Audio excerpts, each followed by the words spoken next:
Hey world, you're listening to Globetrotter, the pod that puts the lover in travel lover. I'm your host, Cassy Martinez, and each week I trade tales with a slew of amazing adventurers who, like me, kiss and tell. I started Globetrotter, a pod that's all about traveling and dating at the height of the pandemic, a time when you really couldn't do much of either. Like so many travel addicts, suddenly staying put in one place felt foreign to me, and at times, majorly depressing. I miss discovering new destinations, losing myself in new cultures, and maybe, most pointedly, meeting cuties from other countries. And I knew I wasn't alone. So, I started making Zoom dates with other travelers from all over the world. These conversations, just like the one you're about to hear, became my soul food while stuck at home. From crazy nights out to the lovers we met abroad and the main character moments that will forever be imprinted on our minds, no topic is left untouched. And speaking of main characters, I'm so excited for you guys to hear today's conversation with Damon Dominique. This dude is the real deal with a capital D, and I'm lucky to call him one of my best friends. A Paris-based playboy, Damon has been killing the content creator game for over 8 years. In his own words, Damon was cursed from birth with a never-ending desire to travel, to learn new languages, date foreign men, and drink red wine with his friends, along with documenting his solo adventures all around the world. Yep. Sounds like a globetrotter to me. A true inspiration to live your best damn life at all times, I invited Damon on the pod to share his secret sauce on putting yourself out there and making new friends anywhere you go, along with bagging all the cuties. And trust me, his advice goes way beyond downloading Tinder Passport. So get out that pen and paper, because it's about to go down. Okay, we out here. Welcome, everybody. We're back on Globetrotter Pod tonight with Dominique. Oh, let me get that right, babe. Dominique Damon. Dominique Damon. You know what? We're out here tonight with Damon Dominique, the OG Globetrotter. How you doing?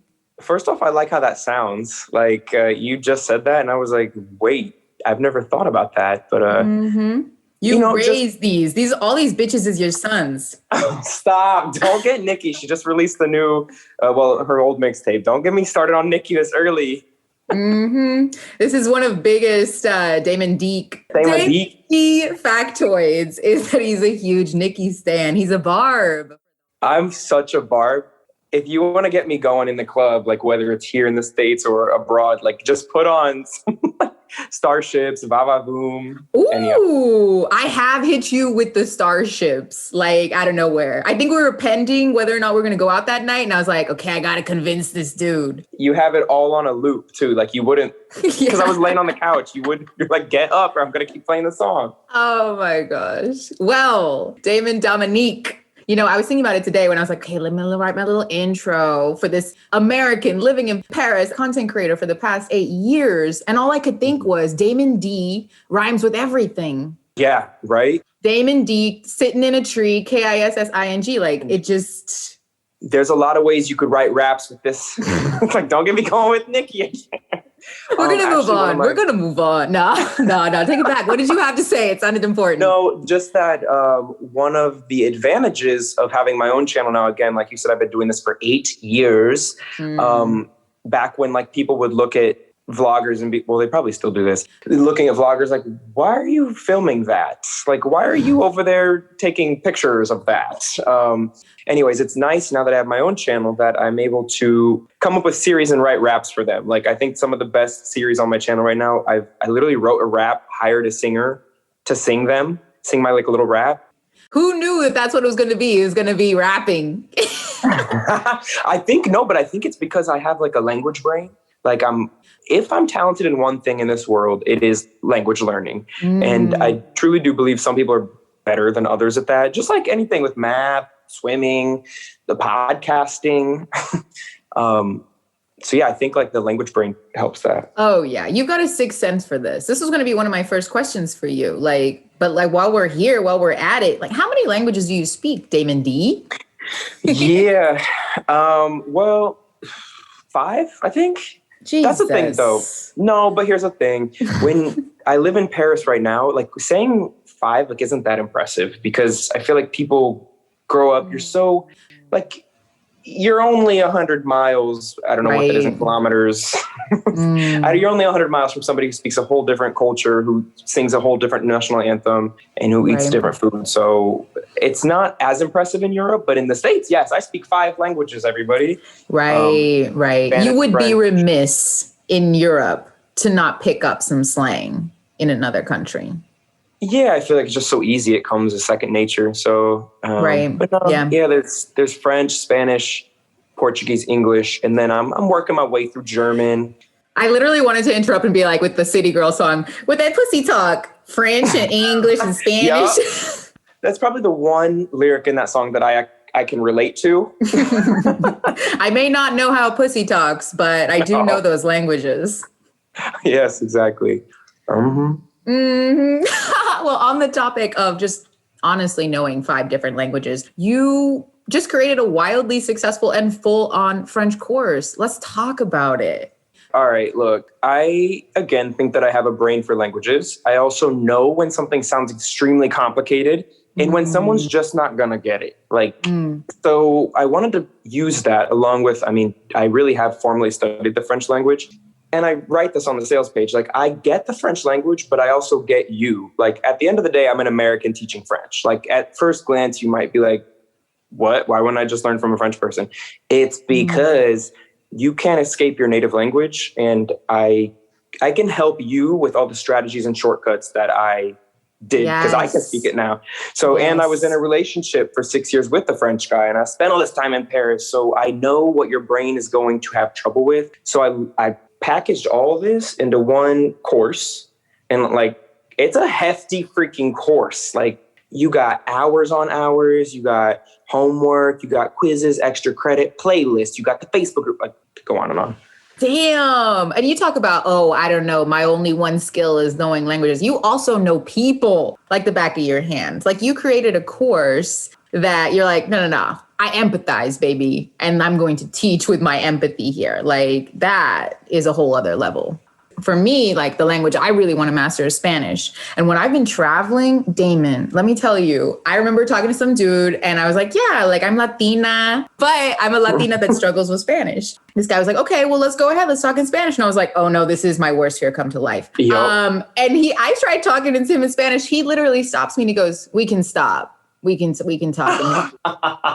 And I was like, oh. Yeah, the worst is when you're learning a language and they go for but if this is hard for you, like, we can speak in English. And it's like, don't do that. Don't do that. You trying to psych me out.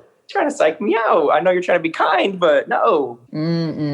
So back to 8 years since your first video upload. What, in a nutshell, what kind of content do you have in store for folks that hit you up, that hit follow, hit subscribe?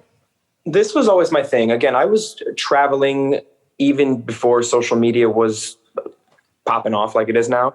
And I always felt like when you would turn on the TV, there was always the same travel show on. And it's a show that worked, like, it's a show that was interesting to some extent, but it was always about food. And me, as somebody who's not exactly a foodie, and also I'm a vegan, so there's like no options.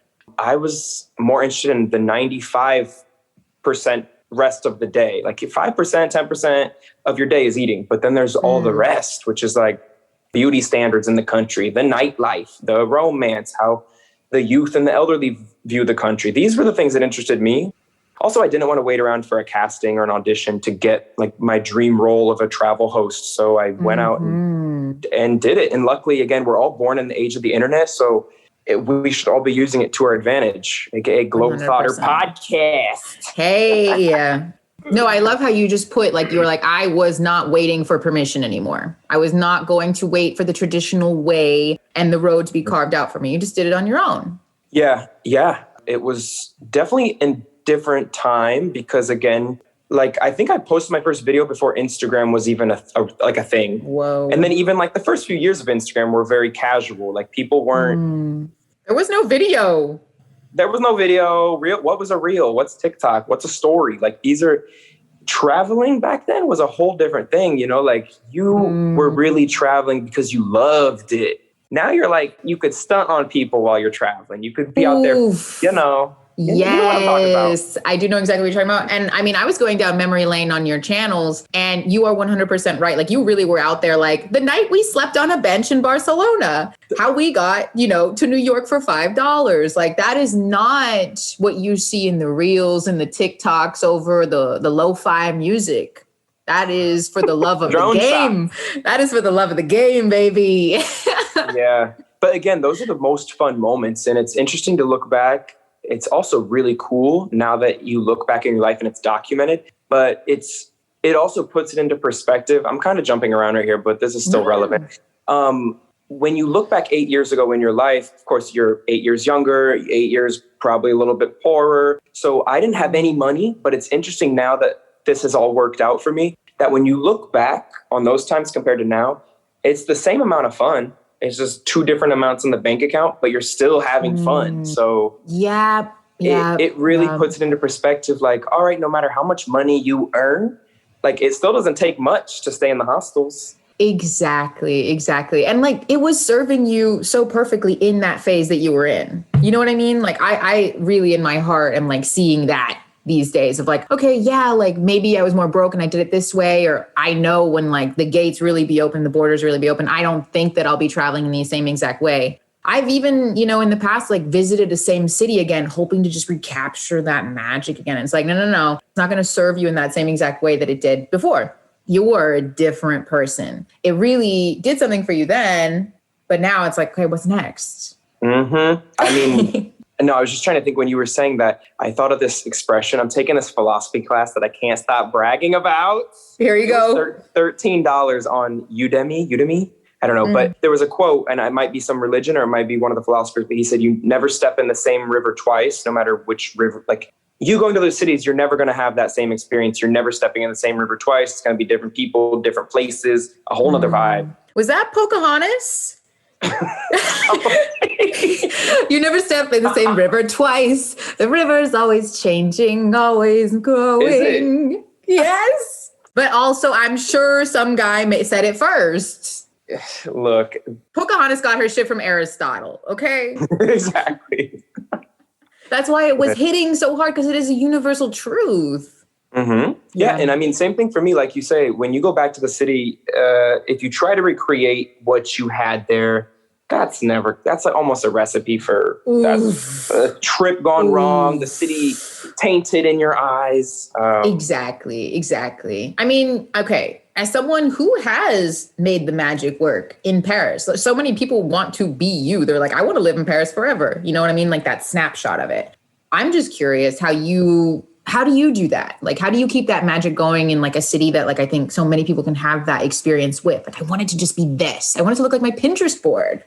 Well, I always go back to this. No matter where I'm traveling, no matter where I'm living. No matter where I'm traveling, I come back to this. I could have been born here and this would have been my life. So let me try to discover this city as if I were from here. You know, I always think it's super interesting to think about how we never choose where we're born and how we just kind of like, here you are and you're American. And now you're going to grow up with all these American values and these cultural references that you're going to, you know, carry on for the rest of your life. Even me living in Paris, there are some ways that I'm just going to be American for the rest of my life. And I frankly don't want to lose some sides of me that are American. There are other sides that I'm definitely willing to change. But so when I'm traveling or even in Paris, I think it's important to realize like, oh, okay, let me get that espresso and croissant combo in the morning, because who knows, maybe this would have been my life in another alternate universe. I don't know. That when in Rome energy. Yes. You know? Yes. Yeah. You know, on a previous episode with Sarah Lempa, she was sharing how one of her favorite parts of dating internationally is, and it was such a unique answer. I'd never heard anybody say this. She said, because I just love watching my partner who is so different than me. Like, how do they make coffee?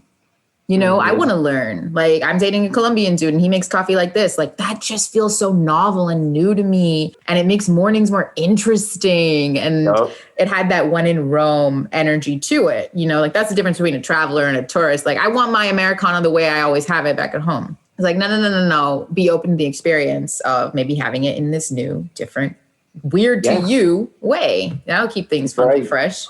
Exactly. I always think of it as like you have these, everyone's wearing glasses, but we all have like a different filter on. So we have right now, you and me, we have the American cultural filter on. And when you step into a new country, some people are just sticking with their American cultural filter glasses and they're not able to see eye to eye with the other people who are wearing their glasses. Yes. And you need to both take the glasses off and be like, what can I learn? Like, do I need to put your filter on real quick? Right. I'd be better with like a multicolored filter, probably. You see how this philosophy class is working on me? Yeah. Same earth, different filters. Like, that's the trippy part about it. Wow. So nowadays, I know you call Paris home, but where are you right now? Where are you coming from? Oh, right now I'm in New York. This was my home at one point. Just in New York, all signs. I'm not fighting the universe this year. You know, like in the past year, it's been COVID. And one way to get upset and frustrated and bitter, resentful is to try to fight what's happening in the world that you're just it's not going to win. This year, I'm going where things are just easy. I'm like, I'm flowing down that Pocahontas River we're talking about. Yes. You know, and it seems like it's the same for you. You're just kind of like, here's where I'm going to be. Point me in the right direction. Yes. I mean, you probably even more than me get like that question all the time. Like, where to next? Where's your next trip? And like, people be sending me links. And you know, for like a travel addict, like that's hard. People are sending me like, you should definitely just buy this link. I know the border's not open, but like, you know, it will be by then. And I'm like, I'm not going to play this game with you. Like exactly to your point of what has been the number one finding for me through this pandemic is let me not fight the universe. I'm not the timeline. I am not COVID's timeline. I'm none of that. So I'm like, you know what? I will stay in place and I'm going to be creative while I do it. Let's fucking make this pod. Boom. Season 1, baby. And then when the time's right, the time will be right. And then you'll make it happen. Exactly. Like we always have. Like you've always done what you really wanted to do. Exactly. Yeah, no. And I think, you know, the timing is going to line up just perfectly. Like when you take a step back and really detach from that moment and you're like, oh, okay, this is actually all working out just like it should. We trust in the universe tonight. I have a question for you. So, all right, I call Paris home. It was always like a repeat city for me. That was the one that I say this all the time. I'm in the airport and I saw a flight leaving for Paris and I'd always question why I wasn't on that flight. So that was always my repeat city. And so I found a way, like scammed my way into the system. Is there a city that you've always gone back to or that you could see yourself living?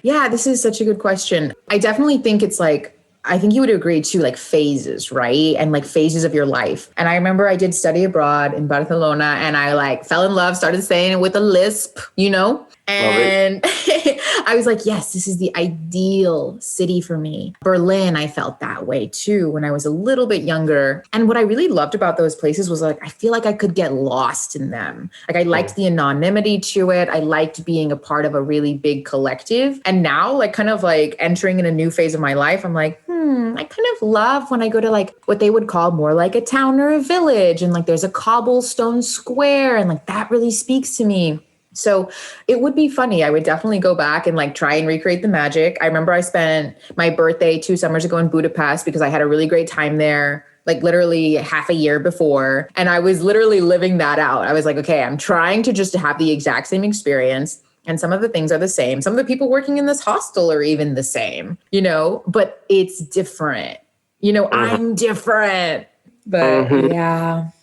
And a lot of times you travel and you realize like you're the one that's actually, you're the one that changed. Yes, not the place. Exactly. And, you know, I think it is just being open to that. And I think here we go down the philosophy lane again. Yes, got it. But I mean, like, it's the same exact thing with relationships. And okay, I'm going to ask you, fellow globetrotter, this kind of perspective on life and knowing that it ebbs and flows and there's phases to things and like being willing to detach and let go. Does that ever kind of worry you about like the traditional way that you look at like monogamy? I have this energy from time to time. I'm like, and I know a lot of people listening do too, of like there's the one and the soulmate perspective. And like you meet this guy in Thailand and like we're forever, baby. And it's like, are you forever about anything else? Yeah, I see. Oh my God.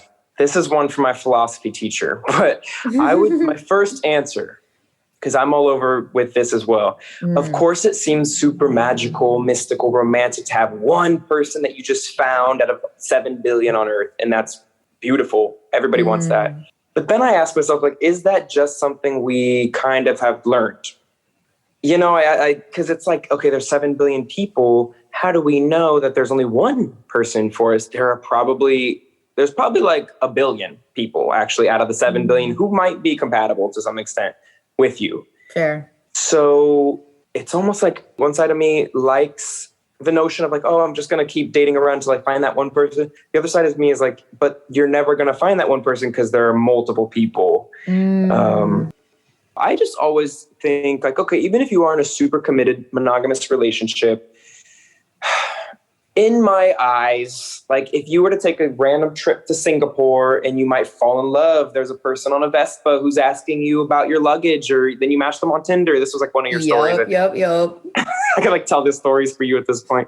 If you run into somebody like that and you hit it off, like, you know, you're not going to end up with that person, but like maybe one night or two with that person, it shouldn't threaten the bond that you have with your, I guess, primary partner back home. That's where I think my head is going. Again, I'm still like working through this idea, but it seems to me that like we've been sold the idea of monogamy, but it seems like polyamory would work out actually a lot more if we hadn't taught like this one idea. Right. Yeah. I mean, you talk about like what kind of like gets you all freaked out from time to time is just like, why was I born an American versus all this stuff? Like, that's the same exact thing. Like, I was born into a household that believed and like sanctified and raised up and lifted these kind of relationships. Like, there's somebody I follow on Instagram that's like completely comfortable being nude all the time. She's like, that was my house. Like, my mom didn't make me think that being nude was sexual. Like, we're just comfortable in our bodies. Yeah. And I'm like, damn, I wish I had that shit. I know. I'm like, I didn't grow up like that. I use that example as like, I mean, to your point of like, so many people are raised differently. It's all about the examples you see. I brought that up because I mean, like that feels like the fairy tale that a lot of folks really want. Like people are like, the one. And I'm like, I don't know, let's have some fun. The one to have some fun with. Yes. So we were just talking about you being in New York. What is New York's energy like right now? Oh, it's coming back. Like, this is a fun city. You have a social opportunity every single night, the coolest things to do in this city. But it's also like a tiring city. And I think nowadays it's starting to get back to what it used to be pre-COVID. I went to Central Park yesterday and I swear it was more packed than it's ever been before. People are ready to be out and about. And they're like looking forward to meeting people, playing volleyball in the park. Let's go. And here's an example of how I know it's getting back to its usual self. I went to a club on Saturday night. It was only open till 1, but I was there and I walk up and I'm like, oh my God, that's the promoter that I used to know. Like, oh my God, let me go say hi. Yep. I walk up. Sorry, I don't remember you. Who are you again? And I was like, all right, we're back. It's New York. Yes. Yes. That reminds me, someone posted on IG, they're like, I'm feeling FOMO again. Nature is healing. Basically. Yo, that New York story sounds anytime in like France, Germany, trying to get into a cool ass club. They're like, sir, behind the red rope, behind the rope. Rolling my eyes. And I was like, are you kidding? I've literally been to your house at like 3 parties. Like we've messaged on Facebook Messenger. I was gaslit. I had to go home later and like, I had to literally check like, wait, we talked, right? Okay. And also, are we not like just lying when we don't know somebody, but they seem like they know us? Like, that's the nice thing to do. Someone comes up to me and is like, I know you. And I'm like, yeah, you definitely do. Like, you definitely do. Me. This sounds like a Friends episode, which I know is your thing. Like, you're just destined to like live out these friend episode moments. That's why even when these things happen, like, I don't even get upset or like hurt, self-image, my ego bruised. I like think it's funny because I like imagine the camera crew and like the boom mic. I'm like, this is hilarious. Wait, this is real? Like, okay. You're actually being that New York dude right now. Mm-hmm. And I'm like the guest star on set. Like, oh shit, it's right. Okay, is it? Okay. I'm gonna go inside now and just cry a little, just a little. I was gonna say, you said Paris, that sometimes happens in like the elite Paris clubs, and there are those clubs, but actually that's what I like about Europe and backpacking and hosteling, that there is no pretension. It's like, you want a fireball shot, get to the bar. Jaeger bomb, it's over there. Like, I like that. Ooh, yeah. Don't get me started on European clubs and just why they're 10 out of 10 times better than the US experience. That could be a whole other episode. Part 2. But in general, are you feeling ready to thought this summer, or are you still in adjusting? Are you still in adjustment mode? No, I'm ready. I think I'm ready. That is hysterical. I love the pause and no. I'm ready. No, I'm ready. I always say that every time I'm back in the States, and I don't know if this is just me being back in the States or just anybody going back to their home country, that I feel very asexual. Like, I'm just not, again, I'm wearing my American cultural filter glasses, and so is everybody else. And it's like, we're all seeing the same image and I want to see a different one. And I don't even like to think about people or society like that. But I don't know. I'm such a traveler that I want to see different world views. So I'm totally ready. I get you. I think there is definitely that period after a trip where you go out and you're like that manic pixie dream girl or main character energy. And you're like, nobody does it quite like Pierre over in Paris. Yeah. And I mean, the local dudes just ain't cutting it. And then the desperation sets in and the local dudes do start cutting it. No? Yes. Yeah. No, I remember I WhatsApped you the other day. I was like, so any cuties? And you said, nah, girl, I'm like asexual right now. Asexual America. That's what I call it. Coming to HBO Max. No, I mean, I'm definitely ready to just be on the scene and mingle. Like, I 100% thrive. I know you thrive. Us together, we're out there like, just like, who wants to talk to me? Yeah. The answer is like nobody. Oh my gosh. They don't know what's good for them. They don't know. That's right. Did I ever tell you this time I was in a Paris club and I was with a French friend? And again, I want to mingle, the more the merrier. I want to increase my social circle. Why not? Let's talk. We're all here. And I told my friend, I was like, yo, that guy's like so my type. Like, should I go talk to him? And my French friend was like, why do you always want to talk to everybody that you see? That's kind of desperate, no? Like, aren't you just good with the presence of your friends right here? Sir. And I was like, all right, dude, you're one person. Your presence isn't even that fun. Why can't we introduce other people? Right. Well, here's the end of that story. I did end up going to the guy. The guy had a friend. The friend ended up talking to my friend. They end up going home together. So he ended up going home with guy Zootsu, me. And then I again went home. Gosh, so that's that on the thought summer. He's ready, you guys. Aren't you? Yes. Yes. I was telling you, I was out dancing the other night. And your girl's fully vaxxed. So I was out dancing. I was on an elevated surface. But I remember, I was talking to the DJ because, of course, I was talking to the DJ. And I was talking to him about this or that. Like, oh, what song did you mix with this? Which it was Don't Stop by Megan Thee Stallion into Pop That by French Montana. Just picture that. That's amazing. Ooh. But anyway, I was talking to him and, he's trying to mac on me. He goes, well, let me take you out sometime. Like, what's your number? I was like, well, I just gave you my Instagram. And he was like, come on, girl. Like, let me take you out. And I was just like, I'm not going to commit to that right now. We can work up to that. Possibly you can DM me and we can get to there. And I was just telling Damon that I was like, that is my newly mature, I've been in lockdown for a year and have done the self-work reaction. I'm like, I'm not going to people please in this moment and say yeah, I definitely go out with you. I don't know you, sir. Mm-hmm. So I definitely feel like I'm ready to thought and just have my best self summer. But that doesn't necessarily mean we're going to be paying these dudes dust. What does that mean? I don't even know what that means. You're paying these dudes dust? Paying these dudes dust is like, we're not going to mind them. We're not going to give them the time of day just because they exist. I'm not going to pay you dust. We're learning things tonight. Yes, I'm relearning English every time I come back to the States. What's the phrase when you speak like a million different languages, like polyglot?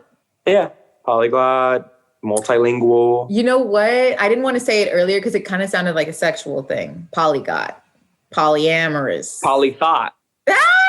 Polythought, literally. Oh my gosh, trademark services. Polythotter is the next season. So, right quick. I know that you didn't know pay these dudes dust, but I know that you do know some sexy ass pickup lines in other languages. Like, okay, well, hold on. Oh, in other languages? Whoa. You can start with English, tried and true. I pledge allegiance. I think, okay, hold on. Let's start here. I think that any pickup line will work as long as you go in like control, like almost taking over the presence, and like a positive, warm light. Because I feel like anybody, maybe this is just me, maybe this is you. All I want in a bar or club is someone to come up and just like start talking or flirting. Thank you. Right. Thank you. That's all everybody. That's what most people would like. They just want somebody to do the first step. Take a deep breath, like you mean it, and then just go spit out whatever the hell comes out, and with a smile. And if they respond negatively to a smile, like, then you were not the right fit for me anyway. That's how I see rejection nowadays. I'm like, okay, well, if it didn't work out or they responded negatively to me, at least I found out early so I wasn't at all attached to this outcome. And now I can move on. Didn't waste your night wondering what if. Yep. But actually, I found a lot of those people who might just like respond in like a weird negative way. I feel like a lot of those people will end up like watching you the rest of the night to see if you're going to like come back and try to flirt again. Because they like kind of regret it. I don't know. What is this? We've evolved for millennia to do this. Exactly. Oh, this is always my go-to. This one works all the time. Not even if you're trying to approach somebody in a flirty way. Just you want to start a little conversation, see where it goes. You walk up to them. My go-to, since I know French and since I live in Paris and maybe I'm in Thailand or London, if I see somebody who looks French, most of the time, because that's always my type, I go up and I say, "T'es français, n'est-ce pas?" Or like, "You're French, aren't you?" And like, if they are, then it's good because they'll be like, "Ah, oui, how'd you know?" And then we start going on that conversation. Yes. If they don't, they'll be like, "Oh, no, I'm British. Oh, no, I'm Thai." And then you have like your follow-ups. "Oh, where are you from? What are you doing here? Oh, I thought you looked French." Y'all taking notes out there? Come on, this is... Seriously, I'm with you because my go-to is also location-based. Like, don't go with anything too obscure. Everybody has a home. Ask them where it is. You know what I mean? Ooh. I got this piece of advice actually from a dude that I was seeing right before that I was starting my backpacking journey, and he had already kind of backpacked through Europe himself. And he goes, in his cute little Northern Irish accent, he goes, "Ask them where they're from and you'll be grand." That's it. Just ask anybody where they're from and like be interested in that answer. Like, I think that's the critical part that we have not discussed yet. It's just like, actually be fucking interested in people. You know what I mean? Like, how many times have we sat around a hostel or like a hotel bar lobby and like everybody is just so wrapped up in their own lives, and that is so unattractive. Right. Yeah. It's like, are you even right now? Like, if you here, you want to be, like, you don't have to be. I won't take it personally. Exactly. Okay. I mean, just in short, I guess presence, being in the moment. How sexy is that? Really listening to somebody, feeling really heard and really seen. Even if you can't think of like what to say next, I feel like you always just start asking them about their past life. Right. Like, where are you from? Like, do you have any brothers or sisters? What did you study in college? Where did you go to? There's always something. But again, if you're not genuine, if you don't even want to be there, then just get out. Right. You know what? This is leading me to kind of a big eye-opening thought, which is so often like when people read up like or Google like pickup lines or this and that, where is that energy coming from? First of all, like, you know, there's a lot of like pickup artists and stuff like that. And like, I've always been turned off by this kind of energy because it's like, these are guys that are just trying to do numbers. Like they're the guys that, you know, you're in a bar and like they're going to approach everybody. And you're like, are you genuinely interested in me? Or is this just like a pattern you're playing out and I'm like now a part of it, you know? Yeah. And so like getting back to that, like tried and true, just advice, which is like, just genuinely be interested. If you're going to try and hit on somebody or like meet somebody when you're traveling, like you will go so far if you actually really just care about the person. And like you said, it doesn't even have to be the most stimulating. Just listen and ask them, you know, how they're doing. Yeah, exactly. There's one that I wish wasn't so cliche. And like, again, the movies ruined it. But I do think it's a great question. And every time I want to ask it, I'm like, don't do it. Do you come here often? I think it's a great question to ask. Like, is it the place that you choose in your life to spend your life? Like, do you come to the coffee shop a lot? Right. What do you like about it here? So, or are there other coffee shops, museums, whatever? Are there other places like this that you would recommend that I go to? I love that. Again, it comes back to when you ask that question, you genuinely mean it. Like we've all seen that romantic comedy with the dude that asked that question and he asked every other girl. But you're actually like, tell me, give me a slice of your life.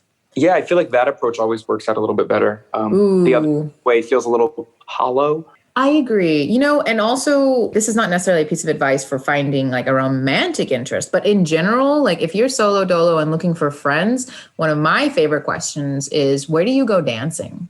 Where do you go out? Where do the locals like to go? Yes. You know, like I think we both have experienced this, like fresh off an airplane or off a train in a new city. And like you see a cool group of people walk by, like they're wearing their vintage threads. They're just swagged out. And I literally always inside of me, I'm just like, tell me what's cool. Like, I want to be cool. Like, just tell me. Cause you know, like they know what's good tonight. You know what I'm saying? The people to ask are the ones who work at thrift stores, the ones who work at like the hipster coffee shops. Those people probably will know the cool places to go.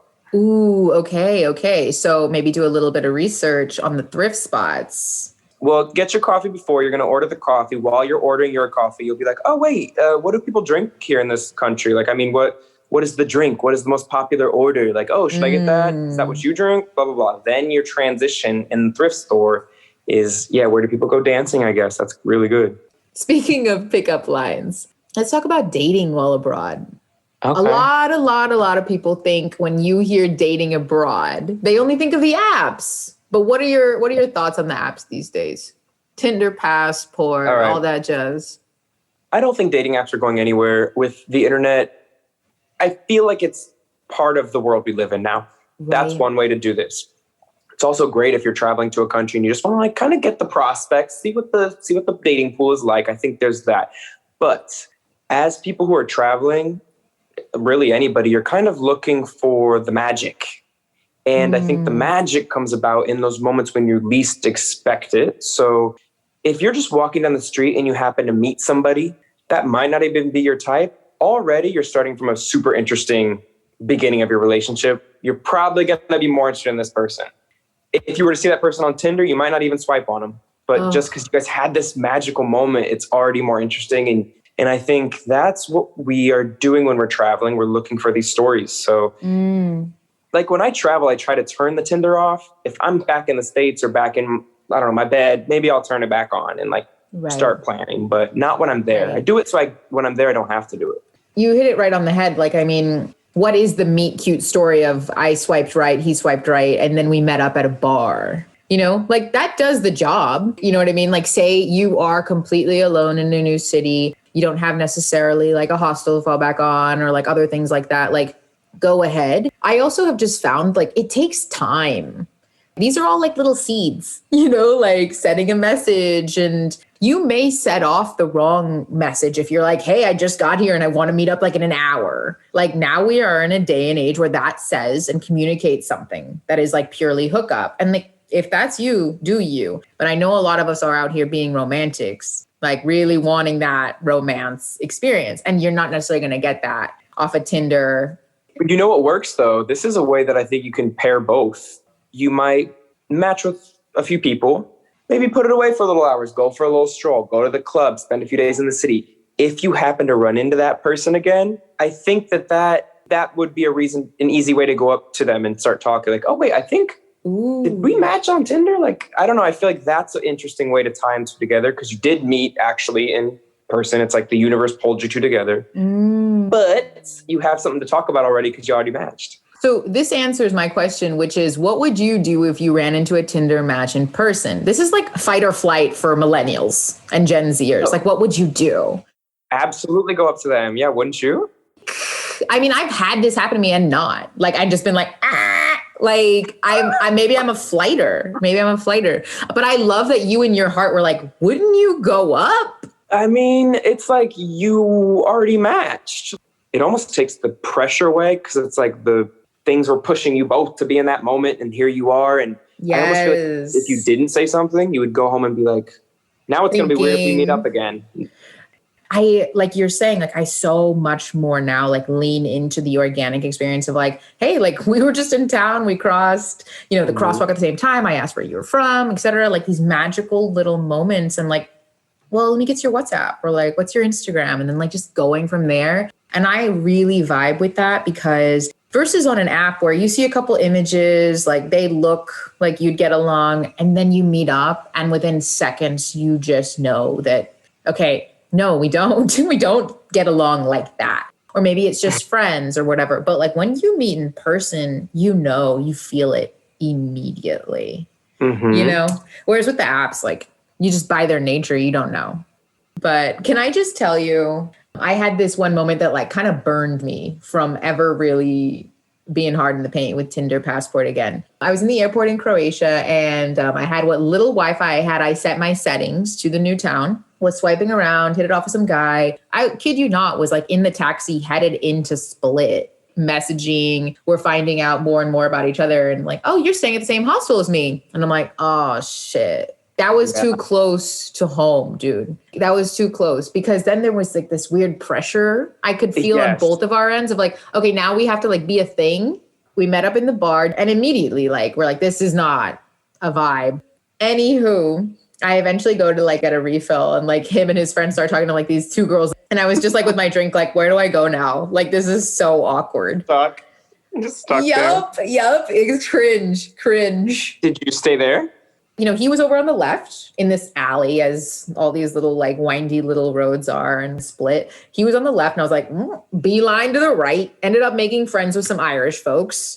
And I was just like, this is so fucking awkward. And I was like, I'm not going to get greedy like this again. Like, let me touch down at the hostel first. There I was in a taxi headed to like a bunch of other youths. Like that are, there's going to be somebody. Yeah, exactly. And I'm like, nah. Keep swiping, baby. You got to set this up. Oh my gosh, I know. So beside the apps, there are so many other ways to meet cuties and make friends. You, in one of your other videos, you visited the town where they filmed Call Me By Your Name. And you were talking about how you love a good little countertop, seat at the bar situation, dinner by yourself. Tell us about your strategy there, because I think this is something that scares the shit out of people. Having dinner by themselves. Yeah, I actually like prefer eating by myself. I feel like I do this more than like anything else. I feel like I'm always in a restaurant like by myself. Take a book. I think being on your phone is like too easy and like a little too, like nobody really wants to bother somebody on their phone. That signals like immediate, not interested. Basic. Yeah, maybe read a book. I don't know, maybe something else. The thing is, you want to be in everybody's line of sight. And like, you need to be open to interaction. If you really want it to happen, take a seat at the bar. You're easily approachable. Take a seat next to maybe the door, the entrance. Maybe you could hold the door open for some people.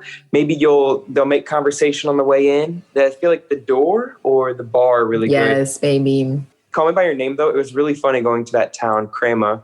It was so obvious, like, who was gay, and they're just like, who watched the movie.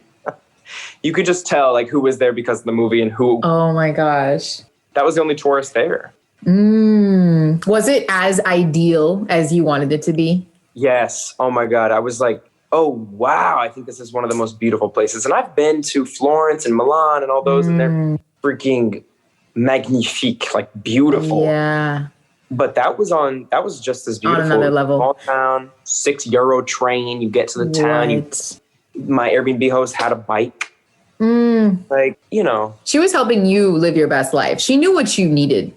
In a farmhouse in the countryside. You have to do it. Yeah, Stop. it was the moment. Whoa. Back to, being right by the door, body language. It really is about just like appearing open and making it as easy as possible to people.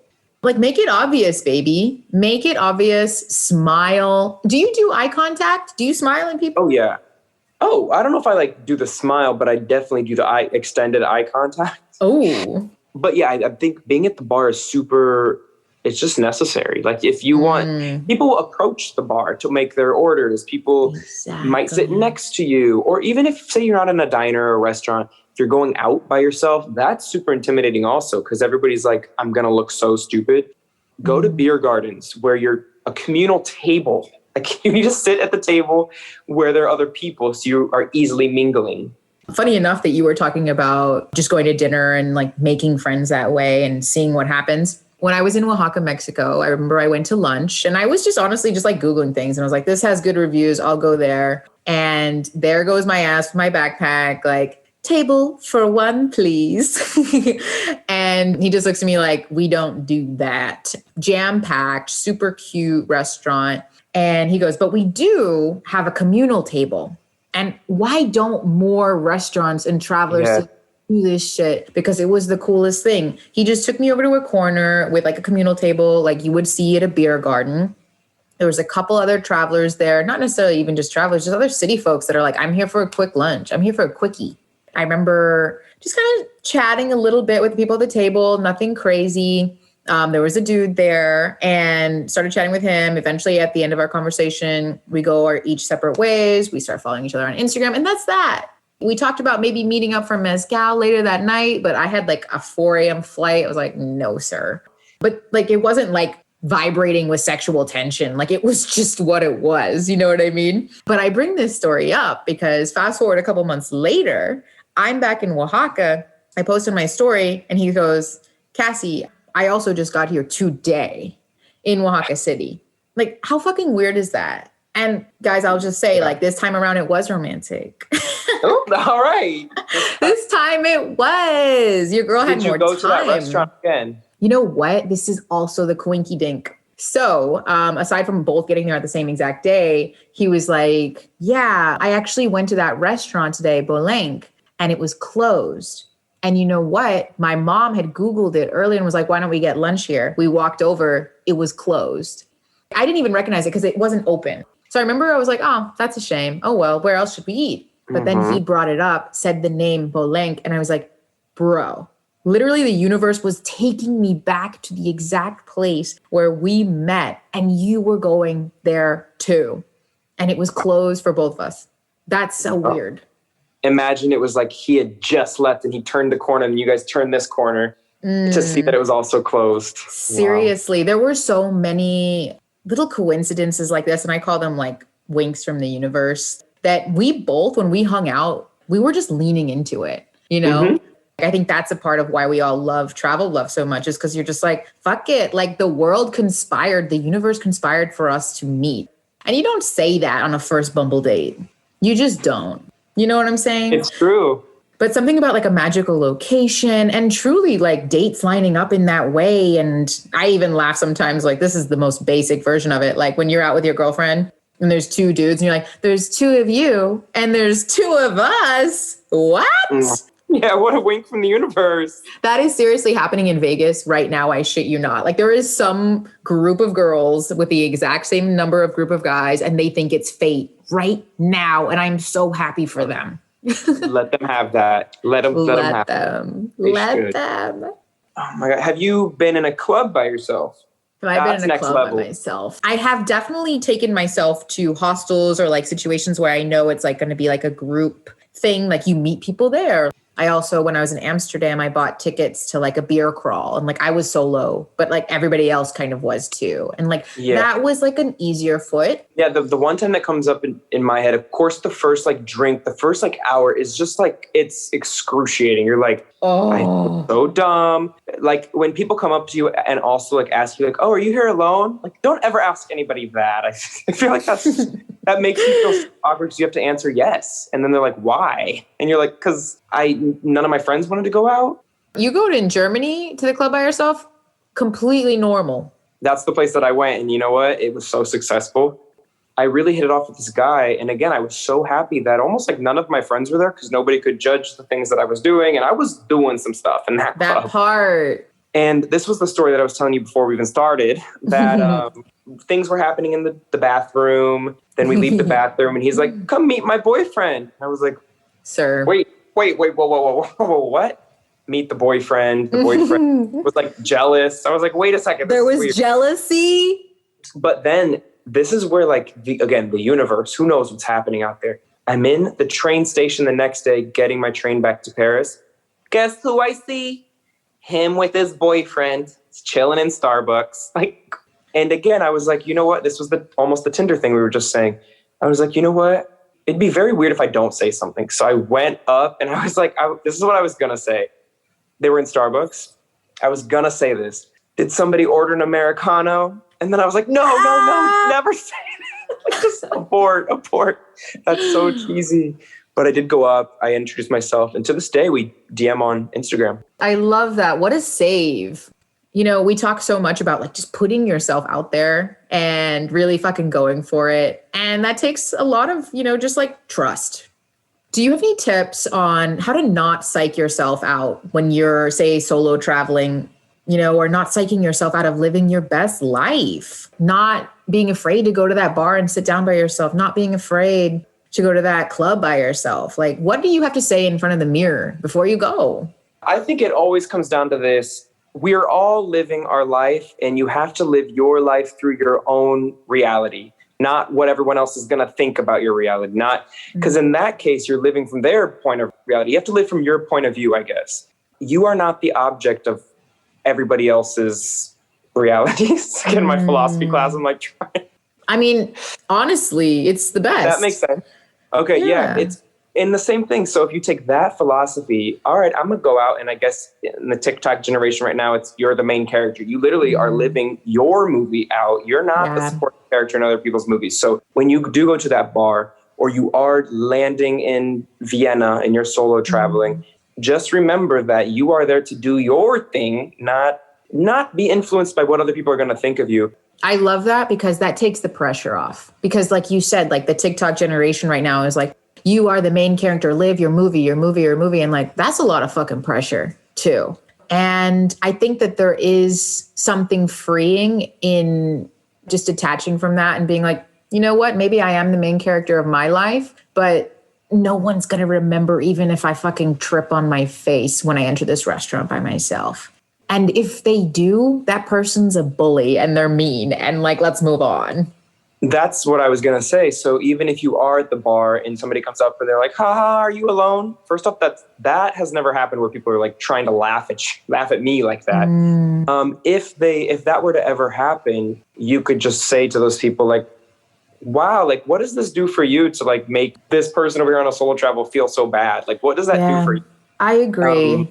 Yeah. It says so much more about the other person really than you. Yeah. And I think also with these situations, while they might be hard, difficult to get through, I think you can learn something about yourself. Like, why might that make me feel uncomfortable? And that's part of the reason I like to solo travel, because when you're finally by yourself, you start, and with nobody to talk to, frankly, you start really like talking to yourself and figuring out like who you are, what you like about yourself, what you could probably work on. Because when other people are around you, that space is filled. You don't have to do introspection. 100%. You got the TV on, you got the radio, you got your friends. So this is an opportunity. Noise. Yeah. And there's like, on Instagram, how it is, all these just motivational quotes that make the rounds. But one that's been sticking with me is, if it still triggers you, there is still some healing to do. Like say you have to go out to dinner by yourself and that's making you feel some type of way. Thoughts of being alone versus loneliness, et cetera, et cetera. Like these are real things that people come across when they're solo traveling. You're like, oh my gosh, can I do this? Or what does this say if I'm here at this bar and no one's come up to me? That doesn't say shit about you. Like not being that say anything. Yeah, exactly. I love that. So to wrap things up, I want to play a quick rapid fire game of conversation starters because it really is all about just saying hi. I'm going to share a location that you might just find yourself at while traveling. And you share a simple conversation opener, something really quick, snappy, that gets just good vibes going. Put the words in our mouths, Damon. Really. God. Okay. So first up, we're at a museum. We're at an art gallery. You see somebody cute across the way. What should we say? First off, I wouldn't do anything if there isn't a mutual eye contact or at least attraction or interest, because I do think it might be a little bizarre. But most of the time there is like, okay, you're staring, they're staring. Maybe it could just be friendly. You walk up to the person looking at a painting. I would probably say like, man, that must take so long to have painted this. Like, have you ever taken a painting class? Or maybe I would just go into my own painting story and say like, I'm taking a painting class. This is a lot of effort. Something like that. Or like the MoMA. I just went to the MoMA and that place is huge. And be like, oh my God, I'm lost, but at least this is pretty. Something like that. I don't know. Yes, I love that. I love that. And I also love a caveat with don't just bust this out. With some eye contact first. Yes. Amazing. Okay. So we're at a cafe now. You're plugged in. You're doing a little work. You're sipping on your matcha. You see a cutie. They're not very far away. What are you going to say? Why did that rhyme? You're going to be a writer for all my series on my channel now. All right. This was an actual tip that I used to do. All right. You would look around. You would look at where their charger is. Notice the plug. Is it an American plug? Is it a European plug? British plug? Where's that plug from? Where's the adapter? You know, that's your intro. Oh, wait, are you American? Or you would just like lie and say like, oh, would you mind if I use your charger for a second? My phone's about to die. Oh, wait, are you from?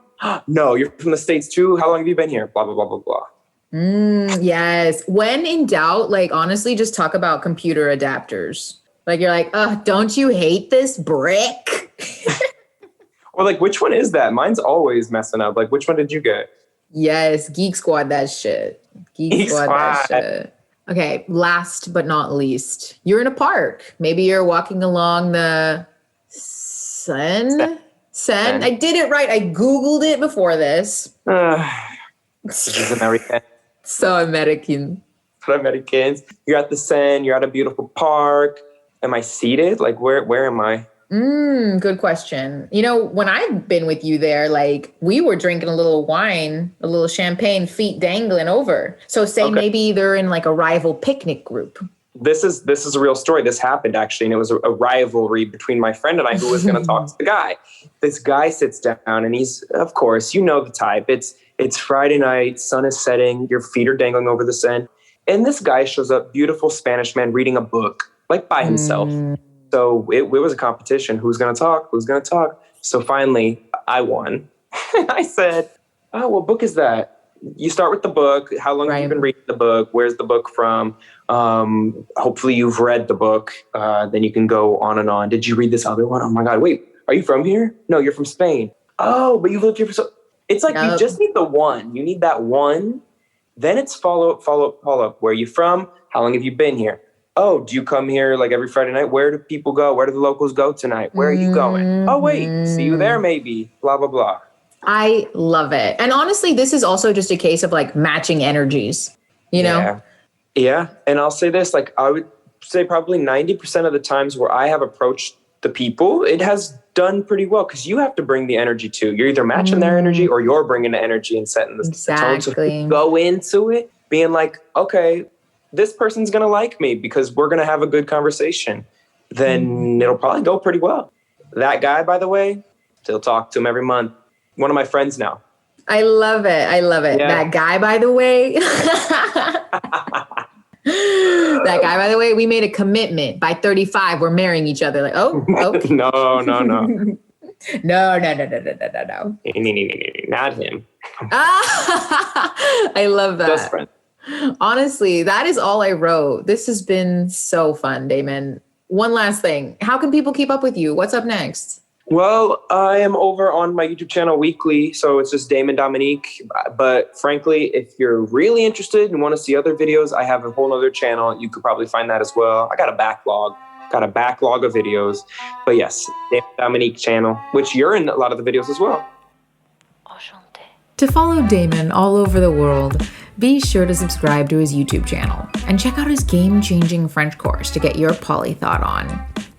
And while you're at it, be sure to subscribe to the pod to get Globethotter's next episode delivered straight to you.